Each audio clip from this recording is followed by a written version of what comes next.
আমি আজকে আপনাদের সঙ্গে ফেকো বলে যেটা চালু শব্দ ব্যবহার আছে সেইটার সম্বন্ধে আপনাদেরকে একটু ডিটেলে বলতে চাই, যাতে আপনাদের আরেকটু, গুগল তো আপনাদের আইডিয়া দেবেই, আমাদের দিক থেকে সার্জেনদের দিক থেকেও একটু আমি আইডিয়া দিতে চাই।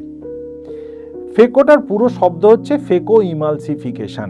আমরা কেন বলি ফেকো ইমালসিফিকেশন? ফেকোস মানে হচ্ছে ভগবানের দেওয়া যে ছানিটা, যে লেন্সটা, ছানি নয় লেন্স, যেটা স্বচ্ছ একটা ঝিল্লি থাকে চোখের ভিতরে, যেটার মধ্যে দিয়ে আলোটা পাস করলে তবেই সেই আলো গিয়ে রেটিনার ওপরে পড়ে এবং আপনি দেখতে পান।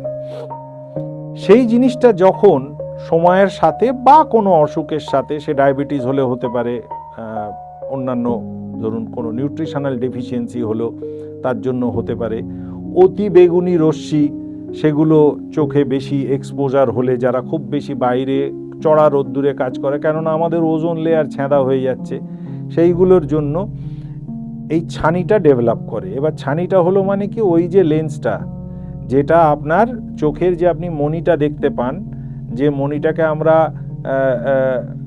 কালো রং বা নীল রং বা ব্রাউন কালার ইত্যাদি রঙে দেখি, আসলে তো সেটার কোনো রং হয় না, মণিটা স্বচ্ছ হয়।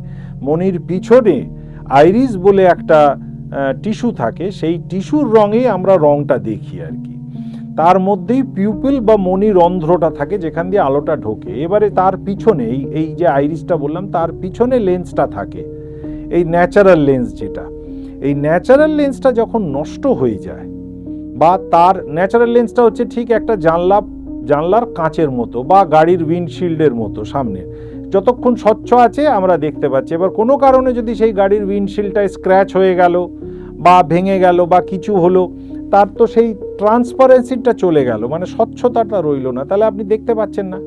এবার যখন দেখতে পাচ্ছেন না, তখনই যাবতীয় সমস্যার শুরু হয়ে যায়। এবং এই সমস্যা বুঝে রাখলে আপনি পড়ে যেতে পারেন না দেখতে পেয়ে ভালোভাবে, অন্ধকারে আপনি ধরুন একটু কম আলো আছে, ধারাম করে পড়ে গেলেন, গিয়ে একটা হাত পা ভাঙলো, এটা উপদ্রব হতে পারে। সেই জন্যে ছানিকে বেশি দিন পুষে রাখাটা, আমরা যেহেতু আমাদের এখন মডার্ন সার্জারি এসে গেছে এবং আমরা অল্প ছানিতেও অপারেশন করে দিতে পারি, সেই জন্যে আমরা বলি যে বেশি দিন, আর আগে যেমন ছিল যে উপায় ছিল না, আগে ছানি একদম না পাকলে, আজ থেকে 40 বছর আগে কি 50 বছর আগে ছানি একদম না পাকলে অপারেশন করা যেত না, 50 বছর ধরুন, তো সেটার এখন কোনো গল্পই নেই। এবারে ঘটনা হচ্ছে আমরা কি করি, আমরা খুব ছোট একটা ইনসিশন করি। রাফলি আপনাকে একটা আমি গড়পড়তা বলছি, ধরুন 2.5 মিলিমিটার একটা আমরা ফুটো করি, 2.5 মিলিমিটার, ভুল করবেন না সেন্টিমিটারের সাথে। মানে ধরুন এই পেন্সিলের আগা, এই পেনটার যে সামনে যে নিবটা আছে যতটা, তার থেকে হয়তো একটু বেশি আমরা একটা ফুটো করলাম, সেখান দিয়ে এবারে আমরা যন্ত্র ঢোকাই, অর্থাৎ এরকম ঠিক পেন্সিলের মতোই একটা ফেকো যন্ত্র হয়, যেটাকে আমরা ফেকোর হ্যান্ড পিস বলি। তার আগাতে, অর্থাৎ যেখানে আপনি আমার এই কলমের টিপটা দেখছেন, ঠিক সেই রকম একটা ক্রিস্টাল থাকে, যেটাকে আমরা পিয়েজো ইলেকট্রিক ক্রিস্টাল বলি। এই ক্রিস্টালটা 40,000 বারেরও বেশি পার সেকেন্ড, প্রতি সেকেন্ড, মিনিটের সঙ্গে গোলাবেন না, সে কম্পন করে। তার ফলে কি হয়, একটা প্রচণ্ড এনার্জি জেনারেট হয়।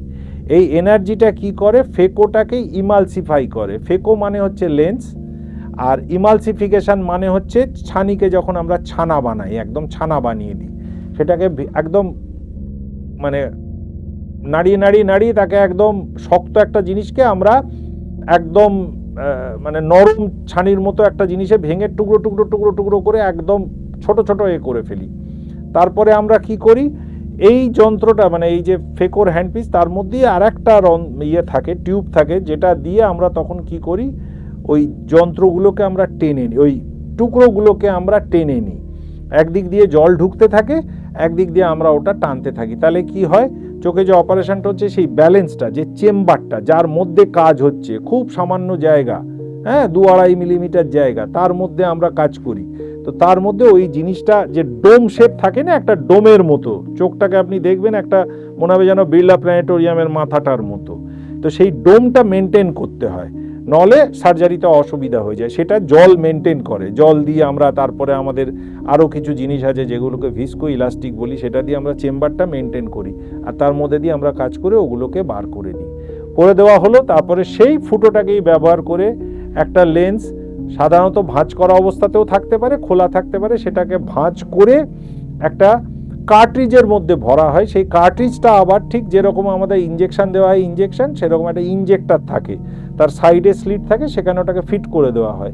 দিয়ে আমরা যখন ওই পিছনে যে প্লাঞ্জার থাকে, যেরকম সিরিঞ্জে থাকে, সেই প্লাঞ্জারটাকে পুশ করি, ওটা গিয়ে ভিতরে চোখের মধ্যে খুলে যায় পাপড়ির মতো। এবারে আমি চোখের ওই যে ভিতরের ব্যাপারটা, খোলস একটা রেখে দিই, ঠিক ডিমে ধরুন আপনারা যদি ডিম দিয়ে বোঝাই, ডিমের ওপরে একটা ফুটো করলাম, করে আমরা একটা কিছু যন্ত্র ভিতরে পাঠিয়ে সাকশন করে ডিমের যে নরম অংশটা সব টেনে বার করে দিলাম, করে ডিমের খোলসটা রইল, ভিতরটা ফাঁকা হয়ে গেল, সেখানে আমি যা ইচ্ছে সেটা ভরে দিলাম।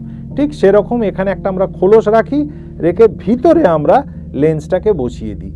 লেন্সটা বসিয়ে দিলে আবার সেটা স্বচ্ছ হয়ে গেল। আপনি আবার যেরকম ঠিক ছানি অপারেশনের ছানি হবার আগে আপনি যেরকম দেখতেন, ঠিক সেই রকমই আবার আপনি দেখবেন।